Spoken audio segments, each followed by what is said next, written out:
សូមអនុមោទនាចំពោះសេចក្តីជ្រះថ្លារបស់កូនប្រុសកូនស្រីកូនប្រសាប្រុសស្រីកូនចៅរងអរបស់លោកតាអង្គរាមដែលលោកមានសទ្ធាជ្រះថ្លាក្នុងការនាំមកនៅ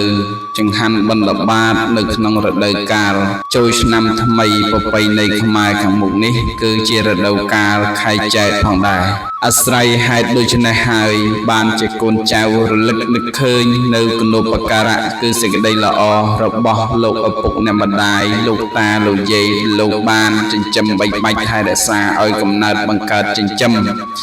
តាំងពីតូចក្រូចឆ្មាមកដល់ពេលនេះកូនចៅទាំងឡាយមិនបានបំភ្លេចនៅគុណូបការៈសេចក្តីល្អទេសូមឧទ្ទិសនៅបុណ្យកុសលទាំងឡាយសាយទៅដល់លោកតាអង្គរាមក៏ដូចជាលោកយាយដែលត្រូវជាភរិយាសូមឲ្យអស់លោកដែលជាអ្នកមានគុណបានយោងយកកំណើតកើតដល់ទីឋានដ៏ប្រសើរពងពោះមានមនុស្សទេវតាជាដើមមួយចំណែកទៀតក៏សូមប្រសិទ្ធពរជ័យជូនពរម្ចាស់ទានគ្រប់រូបគ្រប់គ្នាដែលស្ថិតនៅក្នុងទិដ្ឋភាពនេះទោះបីបានអញ្ជើញមកក្តីមិនបានអញ្ជើញមកក្តីដោយសេចក្តីជ្រះថ្លាលោកបានចូលរួមប្រគេននៅចង្ហាន់បិណ្ឌបាតរួមទៅដោយបច្ច័យទាំងឡាយ4និងបច្ច័យសម្រាប់កសាងនៅក្នុងអារាមវត្តពោធិជុំយើងមានការកសាងលបងឬក៏ការទិញដីដើម្បីបំពេញនៅទឹកស្រះជាដើមក្នុងនោះមានចំនួន